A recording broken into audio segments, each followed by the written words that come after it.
All right, so I'll do another example of the unique mechanism. This one is coming from a financial offer, a book plus newsletter deal. It's from George Gilder. I'm actually going to grab the link here and pop it in. That way I can show you it real quick. Give me one sec. Cool. So this is a Agora run offer with George Gilder, who was the like Treasury Secretary or financial advisor. Did something with Reagan. I'm sure it says it here. He was like part of Ronald Reagan's cabinet, and it's got a bunch of credibility. But the offer is to get a free copy of his book and to also be enrolled in his newsletter when you do it. And he's a cool guy, ton of credibility. And the book is called Life After Google. And then, yeah, he wants you basically right here, right? You get a copy of the book, and he wants you're going to subscribe to his newsletter, the Gilder Report. So that's what we've got going on. Now, it's a long letter, so rather than read through the entire thing, and again, I will share this link with you. Let me show you. I went through and kind of pulled out what the mechanism behind the problem and solution looks like. So I'm going to walk you through that right now. So one more moment. Perfect. Now here is put the link up to the top so you'll have that. So I'm just going to read through most of this for you. You'll notice it's a little bit long. It's not crazy though, but part of it too is we can kind of skip over, and I'll show you in a moment why. All right, so every one of our biggest companies today, Apple, Facebook, Microsoft, Amazon, and of course Google, is a tech titan that's built their empire on what most of us know as big data. Funny they have a typo there because I copy and pasted this. Built their empire on what most of us know as big data. That is, they feed off the information we give them. They give away their services in exchange for advertising dollars. They give you stuff and you give them data, and then they sell ads. Think about it. You give Facebook a list of your friends, your travel plans, your opinions and interests.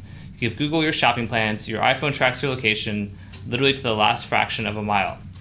What you get in return can be amazing. Ease of travel, ease of communication, ease of search, and even free search besides. Yet it will be the fatal flaw that dooms Google and every other business built on those same data-thirsty foundations. Why? Don't get me wrong. Each one of these giants are among the most important companies in financial history, and each has replaced the biggest corporations of 10 years earlier, Exxon, Walmart, China, Petroleum, and others. But just as those firms have cycled out of the top positions on Wall Street and across our economy, so will these tech giants be forced into retreat thanks to the very same phenomenon that once helped them explode in size. As I write on page 90 of Life After Google, the most important effect of the Google model is that you avoid the real-time demands of preventing hacks and thefts. Google can place the burden of security on the customer. This very lack of concern of security will be Google's undoing. In other words, our new big data-driven universe has a fundamental flaw. As it stands, literally billions of items of personal data is hacked every year. The Google model cannot last. It's destined to crumble, and with that, we'll lose a major cornerstone of today's massive digital economy. As I said, one thing for sure is that 10 years from now, the big tech companies that dominate our world will not be the same companies you hear about and read about so much today. Who will take their place?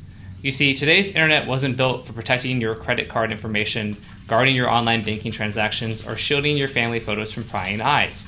It was built for openly sharing information like a gigantic encyclopedia. This makes it deeply unsafe and insecure by design. How many hacks and how many billions of data breaches will it take before we admit that?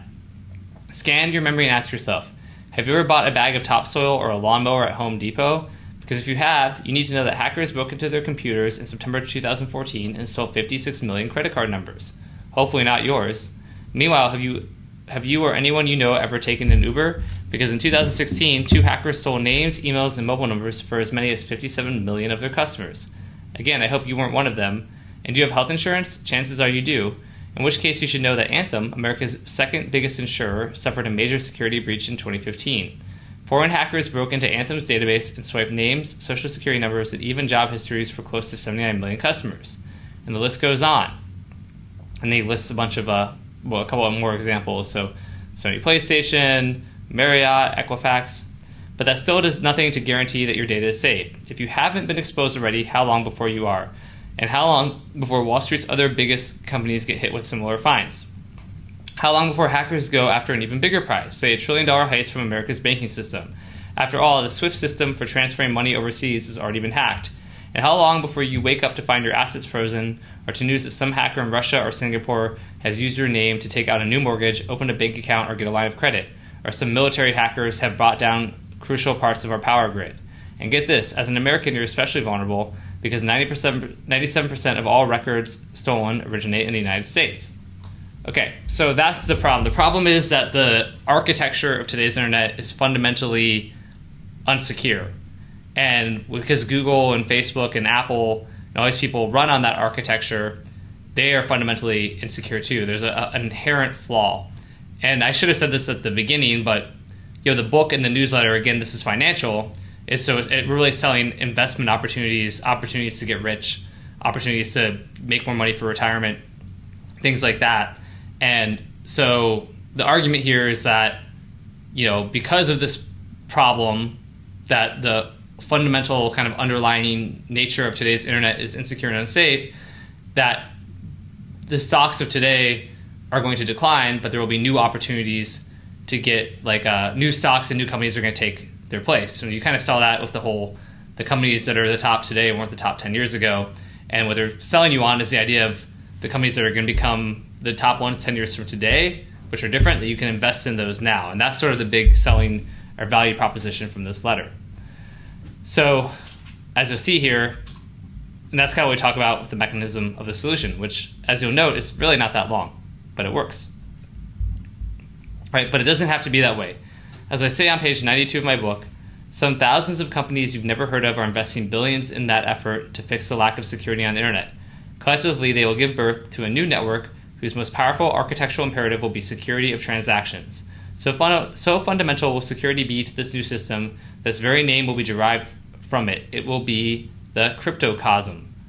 If that's the first time you're hearing the term cryptocosm, I'm not surprised. The cryptocosm is what I call this new system of the world. As you can guess, it gets its roots in the cryptographic revolution that gave us Bitcoin. But it's so much more. As I reveal on page 267, Bitcoin aimed to burst the overstuffed $5.1 trillion daily piñata of modern currencies and unleash a cryptocopia. But the units of account, the monetary measuring sticks, remained in the world of fiat and gold. This is why you still see values of cryptocurrencies surging and collapsing to this day. Until Wall Street and Main Street overcome the key flaw of all these currencies, that won't change. But the real miracle, the real innovation, isn't the financial one. It's the underlying technology. This is the blueprint that's going to give us the brand new infrastructures. And it's going to do so much more than disrupt our money or today's internet. As you'll see in Life After Google, this new system will give us new ways to escape the swamp of overregulation, cut out intermediaries, and radically lower costs for doing business. It's going to help us free up capital, give power to legions of new entrepreneurs, and freely expand wealth creation. And all of this, with real privacy and true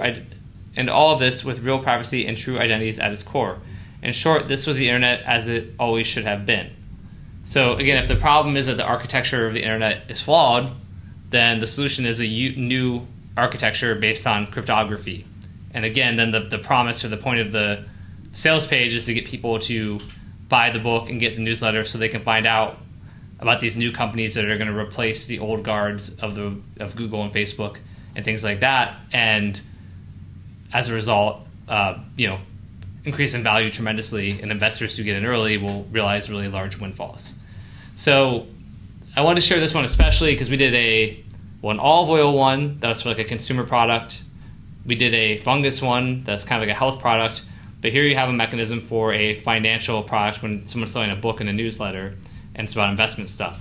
And that's an important point because, like I've been saying, really everything, you can do a unique mechanism for everything. In a pitch, in a presentation, in a sales conversation where you're selling a service, whatever you're doing, by differentiating by